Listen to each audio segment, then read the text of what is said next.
নমস্কার বন্ধুরা, কিছু কাজ করতে করতে কিছু কথা বলে তোমাদের সঙ্গে মনটা হালকা করা।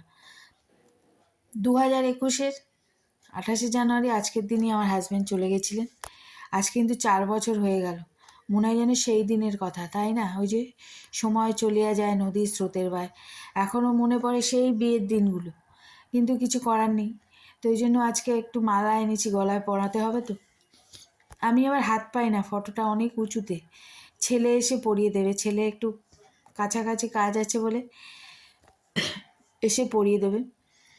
তো হাজব্যান্ড মারা যাওয়ার পর থেকে না আমার এই শীতকাল আগে ভালো লাগতো, কিন্তু এই বিগত 4 বছর ধরে শীতকালটা এলেই আমার আতঙ্ক লাগে। কীরকম জানি হাত পা আমার চলে না, মনটার মধ্যে কীরকম অসম্ভব ধরনের একটা পেইন হতে থাকে। হাজব্যান্ড চলে যাওয়ার পর অনেক কাছের দূরের মানুষ, সমব্যথী ছিল না এমন বলবো না, অবশ্যই ছিল, আজও আছে তারা। কিন্তু অনেক মানুষই আছে যারা আমাকে বলতো, আরে কাঁদছো কেন, মানুষ তো মরণশীল, মানুষ তো একদিন যাবেই। সে তো আমিও জানি, মৃত্যু, জন্ম মৃত্যু নিয়েই মানুষ। কিন্তু এই ধরনের মৃত্যুগুলো, যে মানুষটা বিকেলবেলা গলির মোড় থেকে চা খেয়ে এসেই সেরিব্রালের কোলে ঢলে পড়লো, সেই মৃত্যুগুলো কি মেনে নেওয়া যায়?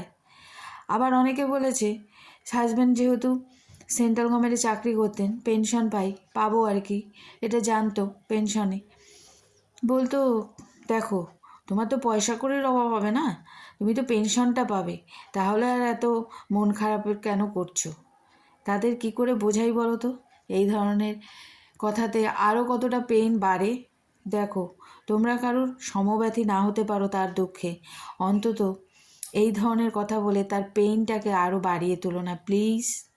কারণ এই ধরনের কষ্টগুলো যে কী ধরনের কষ্ট, না এর ওষুধ না এর মলম আছে, সেটা তোমাদের বলে বোঝাতে পারো না। যারা এই দুর্গম রাস্তার মধ্যে দিয়ে গেছে তারাই শুধু জানে।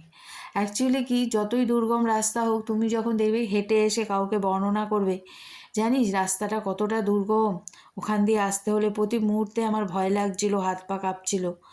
অপর দিকের মানুষটা তোমার কথাটা শুনবে, কিন্তু মনে মনে ভাববে ওই রাস্তাটা দিয়ে না এলেই হয়, কিন্তু তোমার তো উপায় নেই, তোমার তো ওই রাস্তা দিয়ে যাতায়াত করতেই হবে, তা না হলে তোমার জীবন মরণ সমস্যা।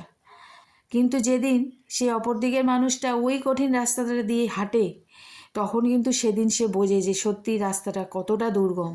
যখন তুমি বলতে, তখন সে হয়তো বুঝতো না, আজ কিন্তু সে বুঝবে, তাই না? ঠিক সেই রকম আমি আর এখন কারোর সঙ্গে এই নিয়ে একদমই কোনো রকম কোনো কথা বলি না, কারণ মানুষকে ইরিটেট করার উদ্দেশ্য থাকা একদমই উচিত নয়। তো তোমাদের সঙ্গে কথা বলতে বলতে কিছু কাজ শেয়ার করলাম। আজ আসি গো, টাটা।